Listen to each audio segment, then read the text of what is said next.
한미약품이 또 터졌다라는 겁니다. 한미약품에서 1조 원대 기술 수출 계약이 해지가 됐습니다. 원래 이 기술 수출 계약 할 때까지만 해도 호재였는데 계약이 파기가 되면서 악재가 됐다. 그러면은 어떻게 되느냐? 어떻게 되긴요. 인보사에서 리보세라니 한미약품 다시 고쳐서 시슈진 HLB 한미약품으로 이어지는 연쇄폭탄 코스닥 제약바이오 순환시대가 열렸다라는 겁니다. 그럼 어떻게 하면 되느냐? 2019년 하반기에 제약바이오 매매를 안 하면 되는 거예요. 쉽죠? 그러면 기존에 있던 종목들은 어떻게 하느냐? 이 테마주는 단순히 기대감만으로 상승하는 몇몇 종목들이 있잖아요. 제약바이오 소형주들. 그런 종목들은 이렇게 악재가 터지면은 잘못될 경우에 거래정지, 상장 폐지까지 가니까 정말 위험한 건데 대형주 있잖아요.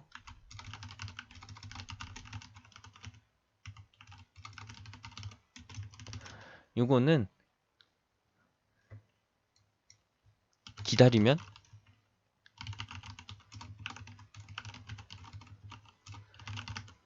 회복해 줍니다. 근데 그 기간이 얼마나 걸릴지 모른다라는 것이죠.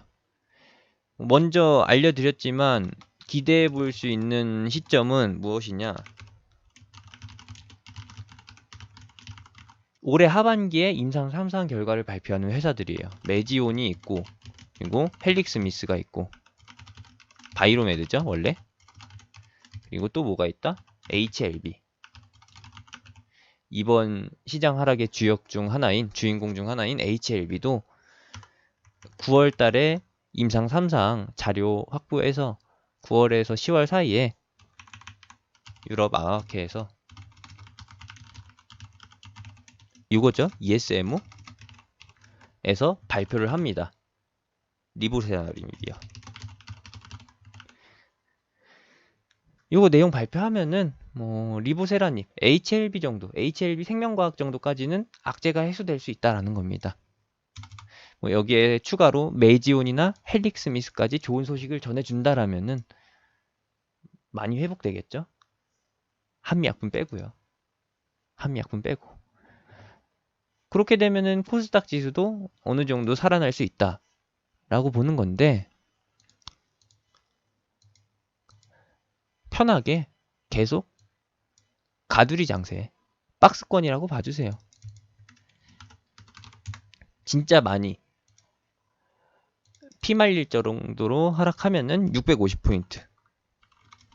어느 정도 회복해주면은 넉넉 잡아서 740포인트. 내년 상반기까지 코스닥은 이 범위 내에서 박스권 흐름으로 가는 것 염두에 두시고서 매매하시면 된다 라는 겁니다.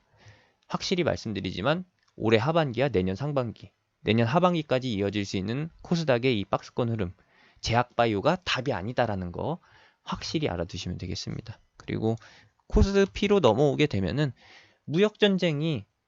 미중 무역전쟁이 해결될 실마리가 안 보이잖아요. 근데 우리가 확실히 아는 것, 제가 확실하게 알려드린 것, 제가 전파해드린 내용이 무엇이었죠? 바로 트럼프의 재선. 트럼프의 재선은 시기가 딱 정해져 있기 때문에 그때 도달해서 해결된다라는 거예요. 트럼프 재선이 언제냐? 2020년 11월이에요. 2020년 11월에 미국 대선 투표가 있고 여기서 트럼프가 재선에 도전한다라는 거예요. 지금 무역전쟁을 하고 있는 이유가 무엇이냐? 미중 무역전쟁과 북한 비핵화의 명분은 왜 그렇게 전쟁을 치르냐? 총성 없는 전쟁을 치르느냐 하는 것은 트럼프의 재선 성과용이에요. 지금 미리 결말을 지어도 상관없겠지만 지금 미리 결말을 지어놓게 되면은 민주당에서 어떤 식으로 판을 뒤집어 버릴지 모르니까 계속 결과 발표를 뒤로 미룬다라는 것이죠. 일부러 트럼프는 그 완성 시기, 성과의 완성 시기를 미루는 것이고, 결국에는 재선이 목적이니까 2020년 11월 전에는 매듭을 짓는다라는 거예요. 그때 매듭 지어지는 게 무엇이다? 무역전쟁이랑 북한 비핵화. 원하는 결과, 완전 비핵화도 아니고 화해의 상장 폐지 이런 것도 아니겠지만, 우리 증시의 악재가 해소될 만한 그 포인트는 결국에는 잡힌다라는 것이죠. 내년 하반기 이전에요. 늦어도 내년 하반기에는 잡힌다. 그때까지는 코스피 역시도 계속 박스권이다 라는 것 확인해 주시면 되겠습니다. 범위는 2000포인트에서 2250포인트. 조금 더 기대감이 반영되면은 여기에 뭐 미국 금리 인하 모멘텀까지 반영된다라면은 2300포인트까지도 늘려서 볼 수 있겠는데, 조금 짠돌이처럼 가자라는 거예요. 안전 마지노선은 2250포인트. 그리고 슬슬 대비해야 되는 거는 2200포인트. 이렇게 봐주시면 되겠습니다. 아시겠죠? 이런 거예요. 계속 강조해드리고 있고 알려드리는 내용인데, 매번 내용을 조금 더 쉽게 설명해 드리는 거죠. 이렇게 대응하면 되겠고, 마지막으로 우리가 이러한 상황에서 지금처럼 답도 안 보이는 이런 종목들 빼고서 안 움직이는 시장, 이럴 때는 어떻게 대응하냐? 미국만 대선이 있어요? 아니라는 것이죠. 한국도 대선이 있다. 한국도 선거가 있다라는 거예요. 지수가 못 움직이면은, 이가 없으면은 잇몸으로 대응해야 되는 게 주식시장입니다. 손가락만 빨 수 없잖아요. 이가 없다고 해서 손가락 빨면서 배 채울 수는 없잖아요. 물배 채우진 않잖아요, 여러분들? 맞죠? 우리도 피해갈 수 있는 돌파구를 확보해 놔야 되는데, 이미 확보돼 있다 라는 거 또 강조해 드리는 겁니다. 지난 방송에서 어떤 걸 설명해 드렸죠? 바로 비트코인을 예시로 해서 설명해 드렸었습니다. 제가 왜 이 종목을 세탁소라고 계속 설명해 드렸었느냐? 냄새가 나니까, 돈 세탁의 냄새가 나니까 그러는 거예요. 지난 방송이 참 거시기 했죠? 지난 방송이 딱 이때예요. 6월 26일 1700만 원에 거의 근접했을 때, 이때 절대 하지 말라고 말씀드렸었습니다. 두 부분에 대해서 비트코인도 하지 말고 우리 기술 투자도 지금 접근할 때가 아니라고 확실하게 말씀드렸었죠. 그리고 나서 어떻게 됐느냐?